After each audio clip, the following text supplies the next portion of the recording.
Diyan natin kinuha ang ating logo. Sabay na rin yan, chinek yung ilaw tsaka signal light. Sir, ano yung chinecheck dyan sa gumagalaw na yan? Headlight po. Tapos na ang aking Z1000.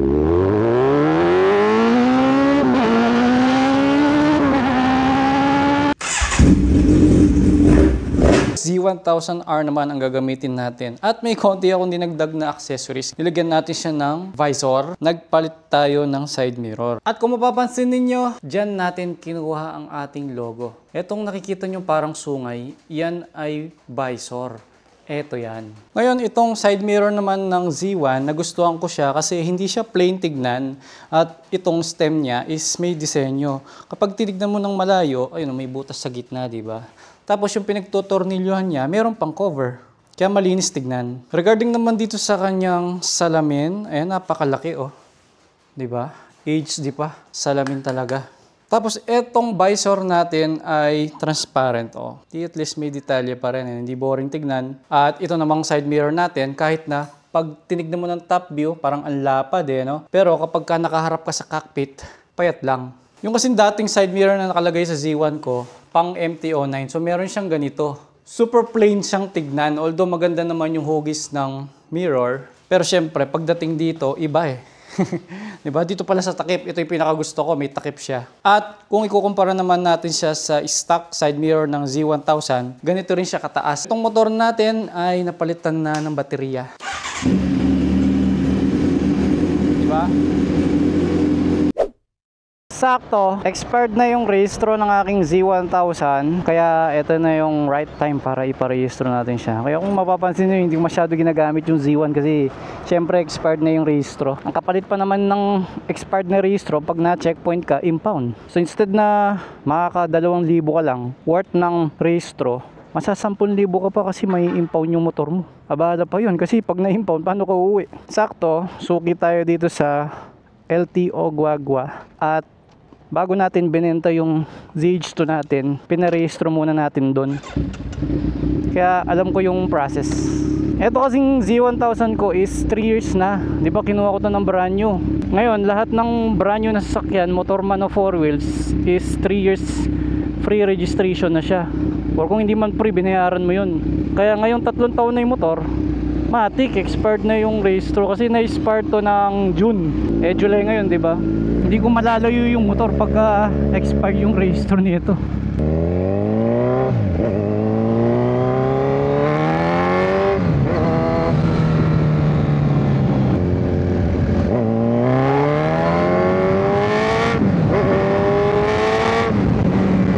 Gusto ko papalit yung tambucho din nito eh. Ipaparas ko kagaya doon sa XSR na malaki yung canister. Kausapin ko si VMAX, tapos schedule natin guys para mawala yung parang plema nito. Diba? Tingnan natin, canister lang naman eh. Lagyan natin ng ugong kasi walang ugong to eh. Wah, ganun siya eh no. About naman dito sa ating side mirror, ang ganda, walang vibration no, hindi siya yung nanginginig ganun. Ang lawak ng nakikita sa likod oh. Sa mga interested dito sa aking side mirror, itap nyo lang yung screen ninyo. Kung naka-cellphone man kayo, nasa lower left side may product dyan. Unang-una mong makikita itong side mirror. Pangalawa, kung naka-TV ka naman, tap mo lang yung remote o basta kahit saan, mag-tap ka lang, lalabas sa lower right ng screen ninyo, may shop na lalabas dyan. And itong side mirror na to at yung side mirror ng XSR ko, same brand lang sila, kaya matibay talaga. Underrated lang kasi syempre marami ng mga brands na lumabas ngayon, di ba? Pero ito, walang brand. Ang first step sa pagpaparehistro, dadalhin muna natin sa PMBIC para ma-check yung motor kung nasa condition ba siya at kung safe ba siyang ibiyahe sa kalsada. Like, check yung brakes, yung lights, yung sound meter, at pagkatapos tsaka tayo pupunta sa LTO office sa may Guagua, Pampanga. Kahit saang namang PMBIC pwede pero ito naman yung pinakamalapit, kaya dito ako. Nandito nga pala ako sa Olongapo Road towards Bataan.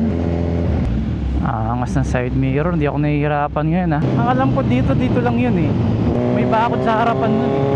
Alam ko na, lagpas dito sa stoplight ng Santa Rita.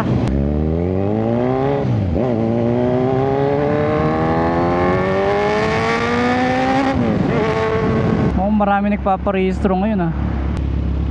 Ito yung entrance niya oh. Ayan, dito rin tayo nagpa-check ng Z's to nun. Ayan, check na nila ngayon. Signal light sir.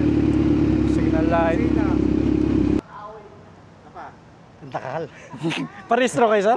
Ayun, sino pang gagala? Ah, okay. Thank you sir. Thank you. Ano takal Ben eh? Ay, thank you po. Ayan, ganyan naman chinecheck yung sasakyan. Ay, parang nagbabibrate oh. Ano to? Chinecheck yung suspension. Ano, ang galing, nagbabibrate oh. Tapos dito naman sa gitna, mukhang preno. Ayan oh, sakto siya dyan oh. Yan. Tapos, ayun, magbe-brake dapat siya. Tapos na.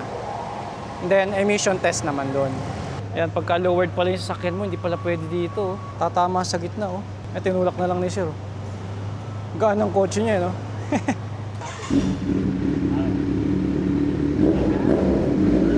Mamaw! Ayan, oh. Ayan, nakapila kasi dito. Sunod-sunod kami. Kasabay natin yung tricycle. Ayun na, yung atin na. Ayun, meron siyang device doon, oh. Para napipindot ni sir. Ayun, oh. Pinapaikot yung likod. Tinitignan yung speedometer kung gumagana. Dito naman, mukhang ang i-check dito, front brake. Ayan, andyan. So, iikot yung machine. Yan, paikutin niya. And then, kailangan mag-brake yan, ha. Sabay na rin yan, chinek yung ilaw tsaka signal lights. Yun, nag-brake siya. O, di ba? Nasusukat din doon yung lakas ng brake, eh, no? May grab siya, eh. After ng harapan, yung likod naman. Ayan, rear brake naman. Ayan, sinecheck. Tapos brake. Yun. Lumabas din doon sa graph. Ano yung EFF? Ano yung efficiency ba yun? Task force, meron din siya. Ang galing ah. Ayun, efficiency nga, 140. Ang next naman is emission testing. Tsaka, eto, ewan ko kung ano to. Baka ilaw, ganun. Ayan, nakasaksak dyan sa tambucho natin yung pang-emission testing niya. Tapos lalabas dun sa screen. Ngayon sa idle ng Z1, hindi siya ganun kaingay, eh, no? Pakinggan nyo. Diba, hindi siya ganun kaingay. Ayan. Sir, ano yung chinecheck dyan sa gumagalaw na yan? Headlight po. Headlight. Okay, ilaw lang pala yun, no? Nice. Ilaw pala yun. Kompleto, no? May acceleration pa. Accelerate. And galing. Tapos na ang aking Z1000. Angas oh. Pogi talaga ng Z1. Sir, excuse me, picture lang. Sige po. Kaway ka muna sir. Nagparehistro ka sir? Opo, kakatapos lang po. Ayun, ano yung pinarehistro? Kakapanood ko lang po ng ano niya, yung sa Marawi sa. Ay, ganun. Opo, tsaka yung Hayabusa ba yung ulit sa. Opo. Ano yung pinarehistro mo sir? Ito po sa. Ay, yung rouser? Opo. Nice. Thank you, sir. Thank you rin po. Sir, oh. Thank you. Followers. Thank you, sir. Thank you. Thank you, sir. Okay, so yan na yung documents. Sige. Okay. Pass. So, punta naman tayo ngayon sa LTO Guagua para doon sa documents naman. Ngayon, na-test natin yung motor. All goods naman daw. Let's go. Sir, thank you. Thank you po.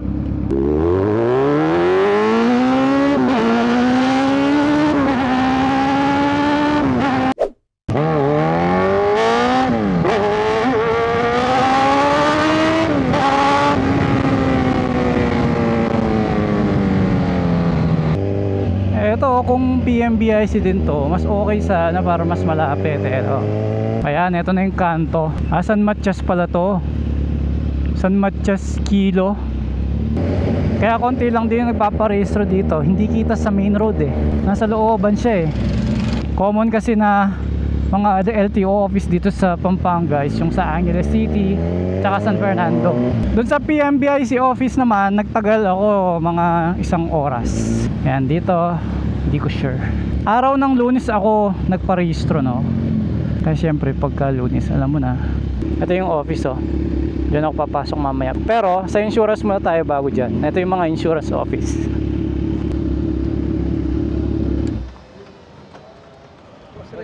Hello. Sige po. Thank you po. Ay, thank you, sir. Okay, sa insurance, 700 pesos. At pasok naman tayo dito para sa rehistro na. Right, ito na yung OR natin. Tapos yung binayaran ko lang dito is 370 pesos. Siguro wala mang 2,000 yung ginastos ko ah. Murang-mura no. Grabe. So balikan natin yung insurance niya. Iniwan ko yung helmet ko dun. Siyempre, dahil bagong rehistro ang motor, mabibless tayo. Biglang umulan eh. Wrong bike pa naman. Kung kailan maulan, Z1 yung dala ko. Walang traction, walang modes. Kung ano talaga yung lakas niya, umulan o umaraw, ganun talaga siya. Diretso dulas ka dito pagka nahataw mo. Wala nang pipigil. Yun lang ang downside talaga, no? Pogi kung pogi. Excited ako dun sa bagong Z1100. Kasi may lumabas daw na versus 1100. So malamang yung Z1 maging 1100. Kasi ito ay 1043cc. Okay, tam dito, hindi maulan. Dumaan lang yung ulap eh. Itong Taldawa na pangalan ng restaurant, kahit tiga dito, ngayon ko lang din narinig. Bagay, marami pa akong hindi alam dito sa lugar na mga lugar nga dito sa Angeles, hindi ko po kabisado eh. Like yung LNS, Marisol, ano pa ba, Dolores, ano ba yun, Heights ba yun o Village, basta. Pero masaya dito sa Angeles City kasi. Dito madalas may checkpoint sa may barangay Santo Domingo. At dito rin yung dati nilang control points noong pandemya. Ngayon, wala akong problema sa motor. Kaya sa mga nagtataka kung bakit di ko ginagamit syempre dapat legal. Andito na tayo sa Santo Domingo. Meron din LTO office dito kaso syempre city to. Expect mo mas marami yung taong nagpaparehistro dito. Mas matagal yung proseso. Mukhang papunta pa lang dito yung ulan. Maambon pa lang. Ayun yung office ng LTO. Dahil bagong gamit lang ang Z1, hindi ko pa nilagay yung quad lock at hindi na siya pwede sa side mirror. Hindi ko alam kung saan ko ilalagay, baka dito. Alam ko dito sa may kanto eh, bago makarating ng rotonda. Medyo looban siya eh, no? Siguro tatabi muna ako para sure. Kasi ano yung rotonda eh. Dito tayo. Right, Taldawa is 450 meters away. So dito tayo sa kanan. Papasok tayo sa kanan. Sige po, thank you po sir. Okay, so dito siya sa may iglesia. Medyo tago siya. Marami palang pumapasok dito. Kala ko village lang to. Taldawa. Sayang wala yung Wigo no. Ayun oh. Bunga ito yun oh. Meron pa dito oh, naka-glass. Pero parang sarado sila. Hindi natin malalaman kung hindi natin itatanong. Okay, bahay lang siya no. Tapos malaki yung garahe. Ayun, may tindahan dun. Open po kayo ma'am. Sabi nila ma'am, masarap daw yung sinigang dito ma'am eh. Pwede? Opo. Opo. Pwede pong patikim ng sinigang ma'am. Tsaka 2 kanin po. Opo. Medyo gutom. Sige po. Opo. Sige po ma'am. Thank you. Ito yung itsura ng sinigang nila oh. Tapos isa-serve nila na isang tray. So 2 rice yung order ko. Pinagsama na sa isang plato. And may sabaw pa. Nag-request ako ng patis, tissue, and isang Mountain Dew parting na. Nice, di ba? Yung serving nila. Okay. Anong sabaw po ito, ma'am? Sinigang po. Sinigang din. Thank you po. Patis. Siyempre, hindi mawawala ang food tasting. So, yung kanilang mga meat is may buto, di ba?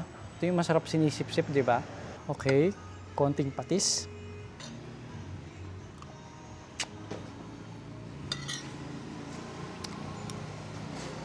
Sarap. Wala akong masabi. At saka maganda dito, yung buto. Di ba may taba-taba yung buto? Yun yung nagpapasarap sa kanya. Yan o. Konting patis. Tapos kanin. Mapapadami yung kanin mo dito. Sarap. Taob ang kambing. But to tell you honestly, hindi ko expect na kambing yung sinigang nila dito. Tsaka ko lang napagtanto nung na-realize ko yung lasa niya is kalasa ng kambing. Meron kasi siyang parang aroma na parang beef na hindi naman beef. Basta ang sarap niya, no? Pwede na. maasim-asim, nakakagising. At marami silang iba't ibang putahe na lutong kambing. Kaya marami pa tayong pwedeng balikan dito.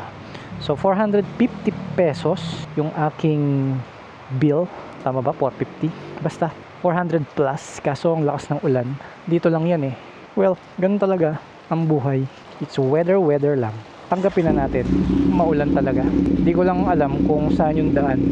Saan ba ako pumasok? Okay. Kung diniretso ko to, papunta ng Pandan to. Okay, let's go. Yun nakapag-shortcut ako. Okay, nandito tayo sa pagtatapos ng ating vlog. So kahit umuulan, tapusin natin.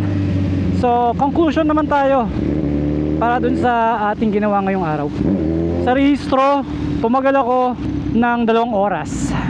Ang gastos is 1,630 pesos lang.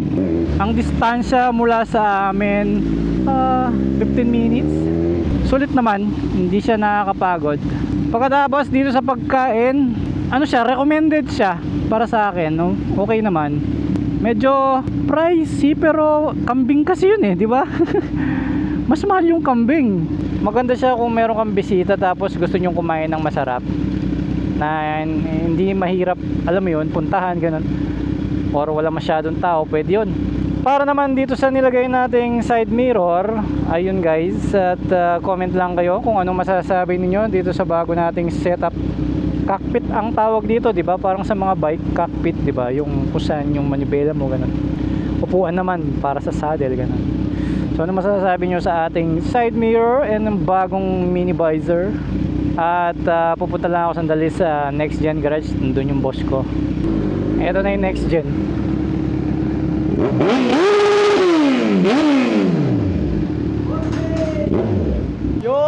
Tikwa kayo.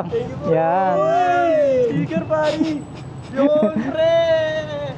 Sige, dagdagan nyo. Yan, okay. Thank you Bye bye. Ingat, pre. Peace bomb. Subak, bago umuwi. Bakit ay. Wow, mali.